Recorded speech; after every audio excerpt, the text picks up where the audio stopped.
Баршаңызға сәлем достар. Бүгін сіздермен кешкі асқа өте ерекше тағам түрімен бөліскім келеді. Өте сочный, дәмді, ерекше болып шығады.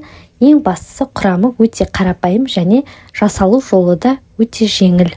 Алдымен қамырына кіріспес бұрын салмасын дайындап аламыз. Ол үшін етті, картопты және пиязды уақыттап турап, дәмдеуіштермен, тұзымен қосып маринаттап қоямыз.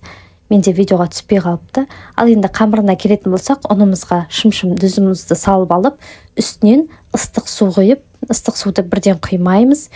Өйткені қолмен қамырелейтін болғандықтан аз-аздан құйып, жайлап отырып қамырын илеп аламыз. Соған қарай ұнын да аз-аздан қосып отырып, кәдімгі жаймаға немесе мантыға әзірлейтін жаймамыз секілді етіп, асықпай илеп аламыз. Иін қандырып илегеннен кейін 10-15 минутқа тындыруға қойып қоямыз. Қамырының салмасының барлық мөлшерлерін мен описанияға жазып қалдыратын боламын.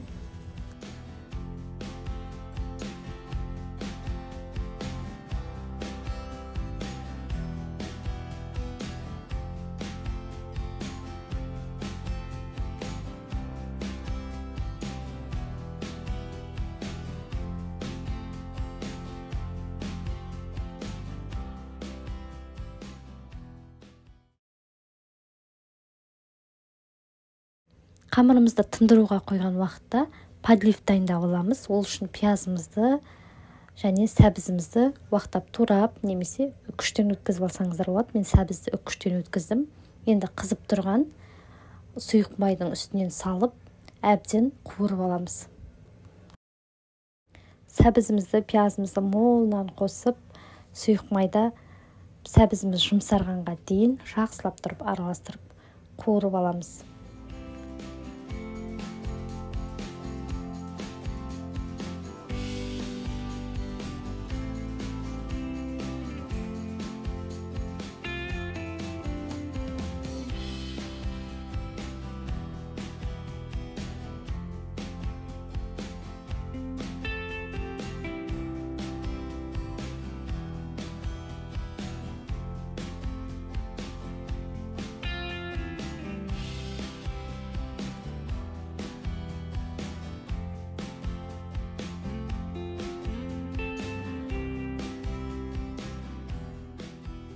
Міне менде бір 5 минуттай қуырылғанда осындай жұмсара бастады. Енді үстінен томатный паста салып, араластырып, тағы бір 5-7 минутқа қуырылуға бетін жауып қойып қоятын боламыз.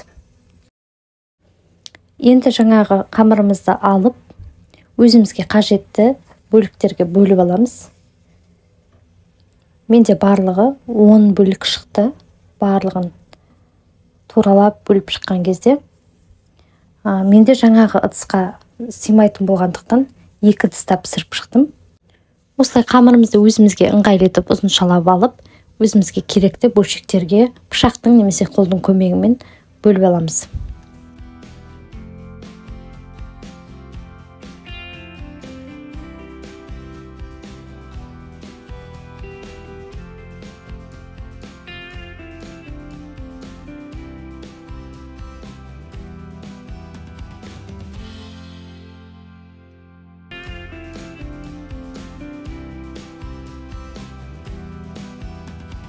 Енді әр бөлшекті осылай ұнға орай отырып, оқтаудың көмегімен барынша жұқалап жайып аламыз.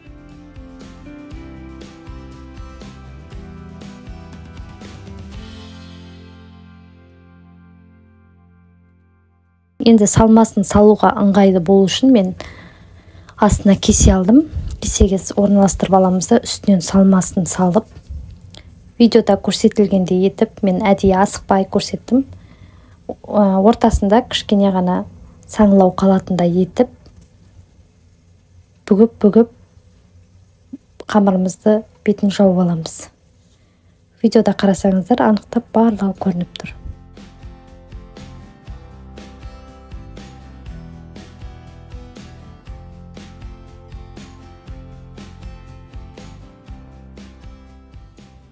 Міне осындай әдемі болып шығады. Кеседен төңкеріп оңай алып алсаңыздар болады. Кішкене басын қырап жіберіңіздер үстінен. Енді сіздерге түсінікті болу үшін тағы біреуін көрсеттім.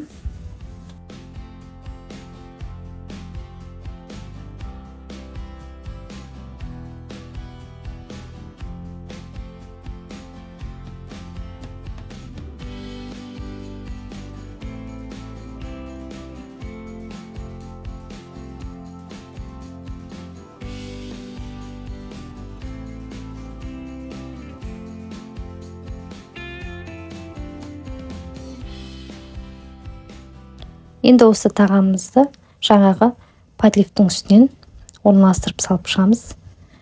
Үстінен аз ғана жартылай бататындай етіп ыстық қайнап тұрған суды құямыз. Жаңа да айттым, менде бір ыдысқа сыймайтын болғандықтан екі ыдысқа бөліп барлығын бір уақытта пісіріп алдым. 40-45 минуттың ішінде еті де, картобы да, барлығы да үлпілдеп әп-әдемі болып пісіп шығатын болады, бір-біріне жабыспайды.